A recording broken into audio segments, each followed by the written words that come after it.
Salut à tous, et comme promis, on va lancer ensemble cet Euro 2024.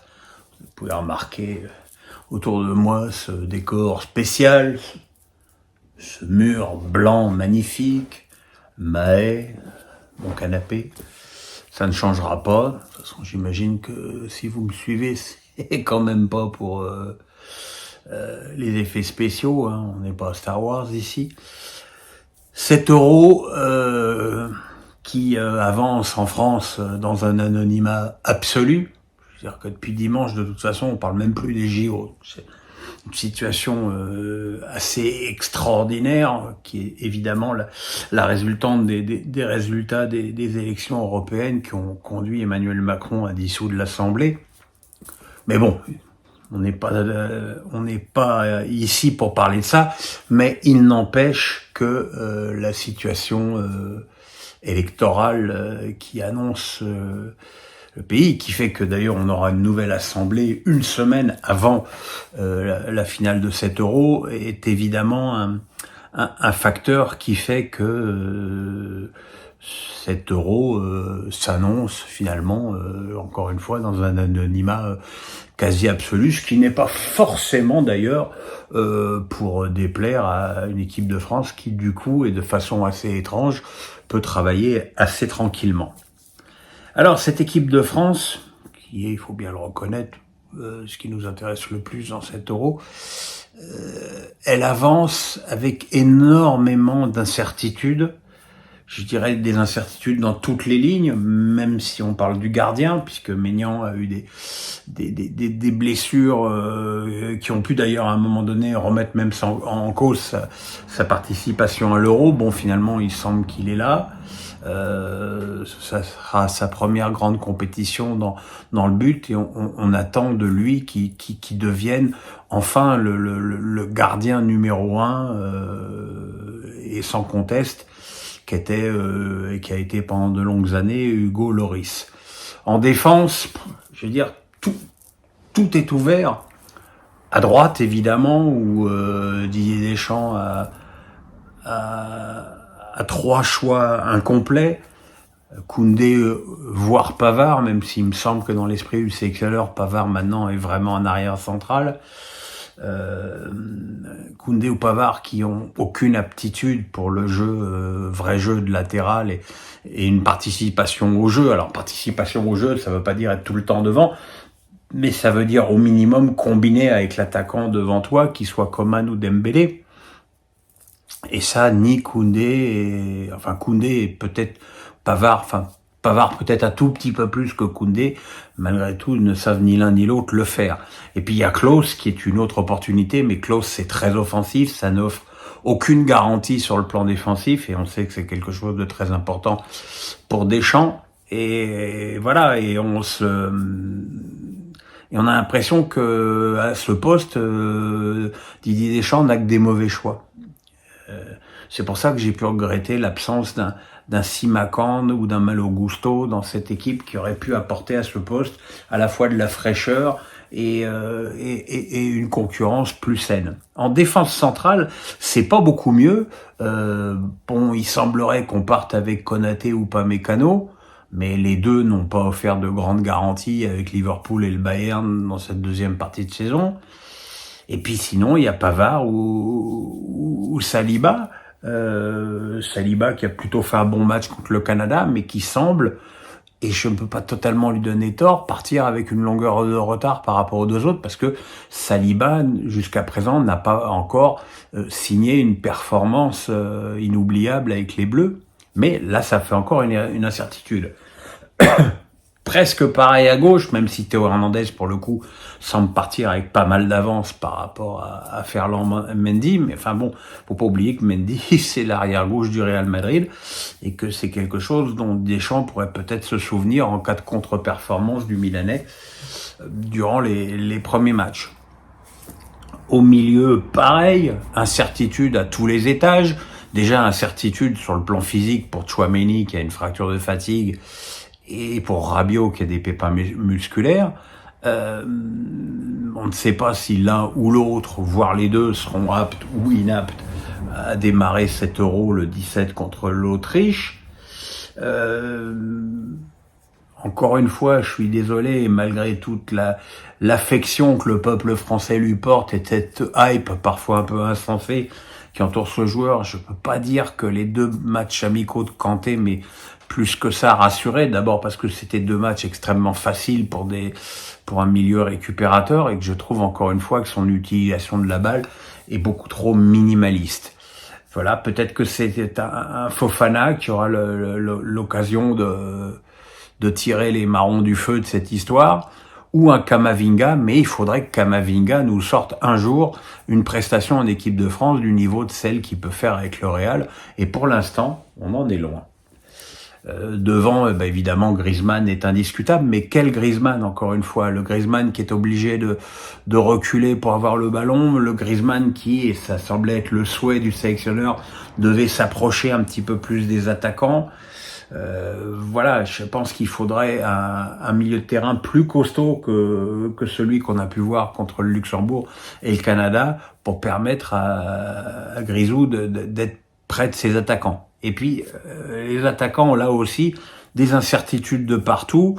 Dembélé ou Coman, je pense que d'une manière générale, on peut dire que Coman est plus efficace en équipe de France que Kousman, mais là aussi il y a une incertitude sur son niveau physique.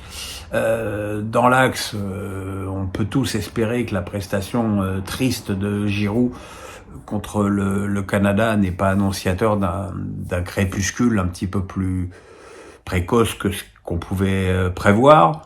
Dans ce cas-là, je ne crois pas à Kolo Muani ni à Thuram derrière. Je crois plutôt que ce sera Mbappé qui va se retrouver à jouer au poste d'avant-centre. Et puis sur le côté, ce sera donc Mbappé ou Kolo Muani ou Thuram. Ben là, Thuram, il faudra aussi qu'il montre autre chose que le rien qu'il a montré sur ces 2 matchs amicaux. Et puis la certitude peut-être majeure de cette équipe de France, c'est Mbappé. Malgré toute l'affection que je lui porte et que vous me reprochez tous si souvent, il y a quand même un vrai questionnement sur son réel niveau, sur son réel niveau physique, puisque visiblement il a pas si bien supporté les quelques rares séances intenses d'entraînement. Il a été obligé de faire plus ou moins l'impasse contre le match contre le Canada. On sait que pour des raisons diverses et variées, qui vont, pour ceux qui ne l'aiment pas, d'un je m'en foutisme total vis-à-vis du PSG, à ceux qui essayent de réfléchir un peu plus et qui voient un manque de rythme et de confiance. Enfin, toujours est-il que le Mbappé qui se présente à cet Euro n'a pas les certitudes qu'il avait avant de se présenter à la Coupe du Monde, où, je le rappelle, il a mis 8 buts en 7 matchs.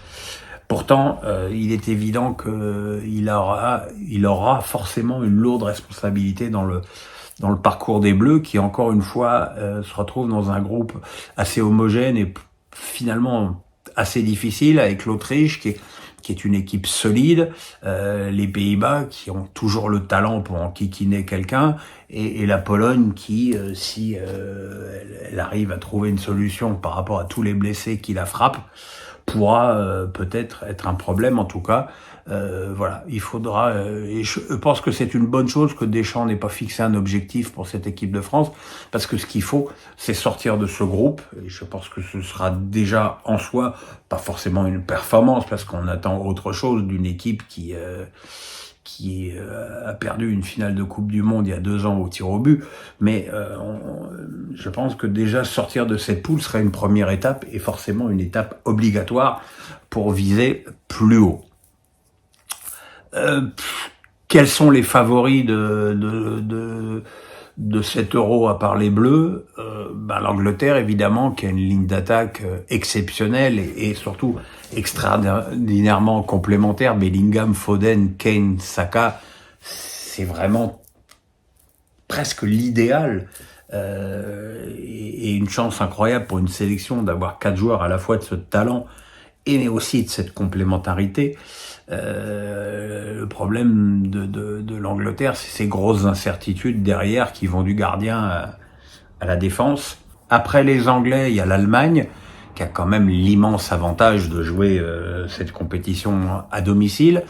Une équipe d'Allemagne qui a alterné le bon et le moins bon depuis que Nagelsmann a pris la tête de la sélection. C'est une équipe qui, c'est évident, fait moins peur qu'elle n'a pu l'engendrer dans un passé finalement pas si lointain, même si ça fait maintenant quelques compétitions que l'Allemagne déçoit terriblement. Mais elle a, avec Wirtz et Musiala, un duo de créateurs de très très haut niveau. Avec eux, il y a le Portugal, qui a sur le papier une équipe terrible,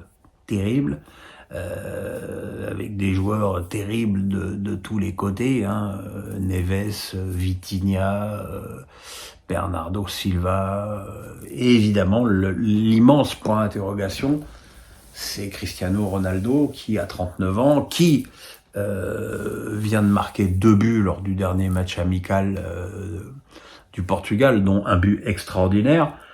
Ça, que Ronaldo soit capable de marquer des buts, c'est une évidence. Maintenant, est-il capable d'enchaîner les matchs de l'intensité d'un Euro à 39 ans? Voilà. Quelle sera son influence, peut-être sur du mauvais sens, s'il ne joue pas vis-à-vis du groupe? Voilà. Ce sont aussi des incertitudes qu'il va falloir voir par rapport au Portugal. Il y a l'Espagne, évidemment, qui, je dirais comme toujours, va avoir un jeu de possession, mais qui a, avec Williams et surtout Yamal, des attaquants que l'Espagne n'a pas eu depuis pas mal d'années. Donc attention aussi à l'Allemagne. Voilà. L'Italie, immense point d'interrogation, même si c'est le tenant du titre, il n'y a pas grand-chose on n'a aucun repère et aucune certitude avec cette équipe d'Italie. Alors comment ça va se passer à mon niveau cet Euro? On va d'abord évidemment couvrir les premiers matchs, histoire de prendre la température et de goûter cet Euro qui va se dérouler dans des stades absolument sublimes, qui datent de la Coupe du Monde 2006. Et il y a des stades, j'ai souvenir évidemment du stade de Munich, mais je pense que le stade qui m'a le plus marqué, c'est celui de Francfort, qui est absolument incroyable. Donc, une compétition qui va se dérouler dans des conditions parfaites en termes d'infrastructure. Donc, on va couvrir les premiers matchs, le match d'ouverture, le premier week-end. Ensuite, évidemment, arrivera tout de suite le match de l'équipe de France. On verra si je fais une vidéo sur la compo avant le match ou pas, si on a d'abord une idée de cette compo. Et puis voilà, et puis au fil des matchs, on va pas tout couvrir parce qu'il va y avoir aussi des matchs sans intérêt. Ce sont les joies d'un Euro à 32 nations. On va donc se retrouver régulièrement pour des résumés de matchs et puis évidemment une couverture plus pointue de l'équipe de France. Voilà mes tout petits, portez-vous bien, bon Euro à tous, votez ce que vous voulez, mais votez. Le pouce, il est là. Il est où? Il est là, le pouce. Et on s'abonne. Bye bye.